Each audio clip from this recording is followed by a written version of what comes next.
LB Nagar zone లో 6 లైన్ల భారీ ఫ్లైఓవర్. ఆ మార్గంలో ట్రాఫిక్ కష్టాలకు చెక్. హాయ్ ఫ్రెండ్స్, హైదరాబాద్ లో రోజు ప్రయాణించే వారికి ఒక బిగ్ గుడ్ న్యూస్ వచ్చింది. ఎల్బీ నగర్ వైపు వెళ్లే వాళ్ళకి, బడంపేట నుంచి నగరంలోకి వచ్చే వాళ్ళకి, మీర్పేట, అల్పాస్ గూడ, సంతోష్ నగర్, పాతబస్తీ మార్గాల్లో ప్రయాణించే వేలాది మంది వాహనదారులకు భారీ ఊరట కలిగించే ప్రాజెక్ట్ గ్రీన్ సిగ్నల్ లభించింది. ఏకంగా 416 కోట్ల రూపాయలతో 6 లైన్ల భారీ ఫ్లైఓవర్ నిర్మాణానికి ప్రభుత్వం అనుమతులు ఇచ్చింది.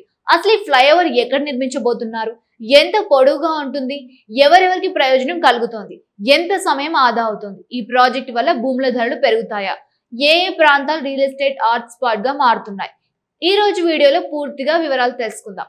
వీడియో చివరి వరకు చూడండి, ఎందుకంటే చివరిలో ఈ ఫ్లైఓవర్ వల్ల లాభపడే ప్రాంతాల గురించి కూడా చెబుతాను. ఫ్రెండ్స్, హైదరాబాద్ నగరం ఎంత వేగంగా అభివృద్ధి చెందుతుందో మనందరికీ తెలుసు. కొత్త రోడ్లు వస్తున్నాయి, కొత్త మెట్రో మార్గాలు వస్తున్నాయి, ఫ్లైఓవర్లు పెరుగుతున్నాయి. కానీ జనాభా కూడా అదే స్థాయిలో పెరుగుతోంది. వాహనాల సంఖ్య కూడా రోజు రోజుకి పెరుగుతోంది.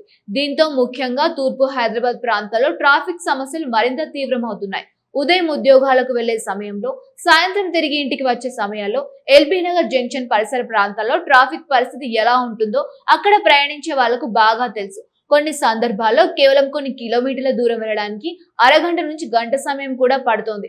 ఇదే సమస్యను గుర్తించిన ప్రభుత్వం ఇప్పుడు భారీ ప్రణాళికతో ముందుకు వచ్చింది.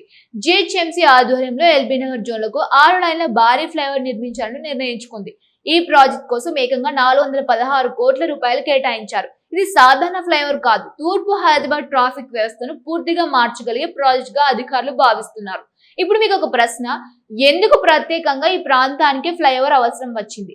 దానికి కారణం గత 10 ఏళ్లలో ఈ ప్రాంతాల్లో జరిగిన భారీ అభివృద్ధి. బడంపేట, మీర్పేట, అల్మాస్ గూడ, బాలాపూర్, ఆదిభట్ల వైపు అనేక కొత్త కాలనీలు ఏర్పడ్డాయి. లక్షలాది మంది ఈ ప్రాంతాల్లో నివాసం ఉంటున్నారు. కానీ రోడ్ల సామర్థ్యం మాత్రం అంతగా పెరగలేదు. ఫలితంగా ట్రాఫిక్ ఒత్తిడి భారీగా పెరుగుతోంది. ఫ్రెండ్స్, ఇప్పుడు ఈ ఫ్లైఓవర్ ఎక్కడ నిర్మించబోతున్నారో తెలుసుకుందాం. ఈ భారీ project Gayatri Nagar, TKR college, Mandamallamma junction ప్రాంతాల మీదుగా నిర్మించబడుతుంది. ప్రస్తుతం ఈ ప్రాంతాల్లో ట్రాఫిక్ ఎక్కువగా ఉండడంతో వాహనదారులు తీవ్ర ఇబ్బందులు పడుతున్నారు. ఫ్లైఓవర్ పూర్తయితే జంక్షన్ వద్ద సిగ్నల్ లో నిలబడాల్సిన అవసరం చాలా వరకు తగ్గుతోంది.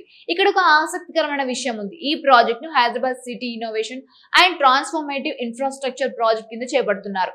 అంటే ఇది కేవలం ఒక రోడ్డు ప్రాజెక్ట్ మాత్రమే కాదు, హైదరాబాద్ భవిష్యత్తు ట్రాఫిక్ అవసరాలను దృష్టిలో ఉంచుకొని రూపొందించిన దీర్ఘకాలిక ప్రణాళికలో భాగం.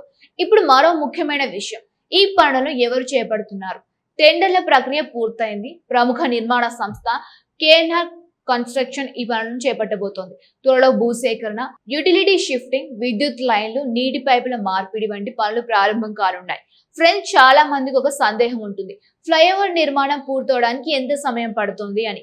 అసలు పనులు ఎప్పుడు మొదలవుతాయి అని. ప్రస్తుతం అధికారులు భూసేకరణ ప్రక్రియను వేగవంతం చేసే దిశగా చర్యలు తీసుకుంటున్నారు. ఇది పూర్తయిన తర్వాత నిర్మాణ పనులు మరింతగా వేగంగా కొనసాగే అవకాశం ఉంటుంది. ఇప్పుడు అసలు ప్రయోజనాల గురించి మాట్లాడుకుందాం. ఈ ఫ్లైఓవర్ వల్ల ఎక్కువగా లాభపడేవారు ఎవరు? మొదట బడంపేట నుంచి ఎల్బీ నగర్ వైపు వచ్చేవారు, రెండోది మీర్పేట ప్రాంతం ప్రజలు, మూడోది అల్మాస్ గూడ నివాసులు, నాలుగోది సంతోష్ నగర్, పాతబస్తీ వైపు ప్రయాణించే వాహనదారులు. ప్రస్తుతం ఈ ప్రాంతాల నుంచి నగరంలోకి రావడానికి ఎక్కువ సమయం పడుతూ ఉంటుంది. ప్రత్యేకంగా పీక్ అవర్స్ లో పరిస్థితి మరింత కష్టంగా ఉంటుంది. కానీ ఫ్లైఓవర్ పూర్తయితే ప్రయాణ సమయం గణనీయంగా తగ్గే అవకాశం ఉంది. ఒక్కసారి ఊహించండి ఫ్రెండ్స్, ప్రతిరోజు ఆఫీస్ కి వెళ్ళడానికి గంట పడుతున్న ప్రయాణం 40 నిమిషాలకు తగ్గితే ఎలా ఉంటుంది?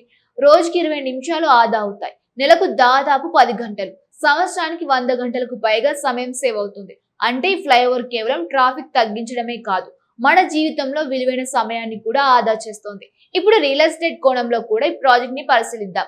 హైదరాబాద్ లో ఎక్కడైనా కొత్త ఫ్లైఓవర్, మెట్రో, రోడ్ విస్తరణ జరిగితే అక్కడ భూముల విలువ పెరగడం మనం చూస్తూనే ఉంటాం. గచ్చిబౌలి, కొండాపూర్, నార్సింగ్, కోకాపేట ప్రాంతాల్లో ఇదే జరిగింది. అదే విధంగా బడంపేట, మీర్పేట, అల్మాస్ గూడ ప్రాంతాల్లో కూడా భవిష్యత్తులో రియల్ ఎస్టేట్ డిమాండ్ పెరిగే అవకాశం ఉందని నిపుణులు చెప్తున్నారు. ఎందుకంటే మంచి కనెక్టివిటీ ఉన్న ప్రాంతాలను ప్రజలు ఎక్కువగా ఇష్టపడతారు.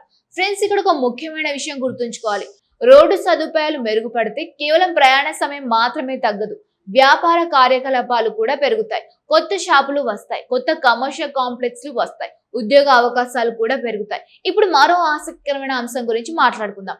ఈ ప్రాజెక్ట్ నిర్మాణ సమయంలో కూడా వేలాది మందికి ఉపాధి లభించనుంది. ఇంజనీర్లు, టెక్నీషియన్లు, కార్మికులు, మిషన్ ఆపరేటర్లు, రవాణా రంగానికి చెందిన వ్యక్తులు ఇలా అనేక మంది పని అవకాశాలు లభించనున్నాయి. ఇప్పటికే హైదరాబాద్ లో అనేక ఫ్లైఓవర్లు నిర్మించారు. బయోడైవర్సిటీ ఫ్లైఓవర్, దుర్గం చెరువు కేబుల్ బ్రిడ్జ్, ఎలివేటెడ్ కారిడార్లు వంటి ప్రాజెక్టులు నగర రూపురేఖలను మార్చేశాయి. ఇప్పుడు ఎల్బీ నగర్ ఫ్లైఓవర్ కూడా అదే జాబితాలో చేరబోతోంది. ఫ్రెండ్స్, ఒక విషయం మాత్రం నిజం, హైదరాబాద్ నగరం భవిష్యత్తులో మరింత విస్తరించబోతోంది. ప్రస్తుతం నగర అంచుల్లో ఉన్న ప్రాంతాలు రేపు ప్రధాన కేంద్రాలుగా మారే అవకాశం ఉంది. అందుకే ప్రభుత్వం ముందుగానే మౌలిక సదుపాయాలపై భారీగా పెట్టుబడులు పెడుతోంది. ఈ ఫ్లైఓవర్ పూర్తయితే తూర్పు హైదరాబాద్ ట్రాఫిక్ పరిస్థితి గణనీయంగా మెరుగుపడుతుందని అధికారులు భావిస్తున్నారు. ప్రజల ప్రయాణం మరింత సౌకర్యవంతంగా మారుతుంది. ఇంధన వినియోగం కూడా తగ్గుతుంది. కాలుష్యం కూడా కొంతవరకు తగ్గే అవకాశం ఉంది. ఇక భవిష్యత్తులో కూడా ఇలాంటి మరిన్ని ప్రాజెక్టులు హైదరాబాద్ లో వచ్చే అవకాశం ఉంది. స్మార్ట్ సిటీ లక్ష్యాన్ని సాధించడానికి ప్రభుత్వం నిరంతరం కొత్త ప్రణాళికలను అమలు చేస్తోంది. అందులో భాగంగానే భారీ ఫ్లైఓవర్ ప్రాజెక్ట్ ని తీసుకువచ్చింది. మరి మీ అభిప్రాయం ఏమిటి ఫ్రెండ్స్? ఈ ఫ్లైఓవర్ నిజంగా ట్రాఫిక్ సమస్యలను తగ్గిస్తోందా? మీరు రోజు ఈ మార్గంలో ప్రయాణిస్తూ ఉన్నారా? మీ ప్రాంతాల్లో కూడా ఇలాంటి ఫ్లైఓవర్ అవసరమని మీరు భావిస్తున్నారా? మీ అభిప్రాయాన్ని కామెంట్ లో తప్పకుండా తెలియజేయండి. ఇలాంటి హైదరాబాద్ అభివృద్ధి ప్రాజెక్టులు, రియల్ ఎస్టేట్ అప్డేట్స్, రోడ్లు, మెట్రో, ఫ్లైఓవర్ ఇన్ఫ్రాస్ట్రక్చర్ వార్తల గురించి మా ఛానల్ ని సబ్స్క్రైబ్ చేయండి, లైక్ చేయండి, అలాగే మీ ఫ్రెండ్స్ తో షేర్ చేయండి. మళ్ళీ కలుద్దాం మరో ఇంట్రెస్టింగ్ వీడియోతో. ధన్యవాదాలు.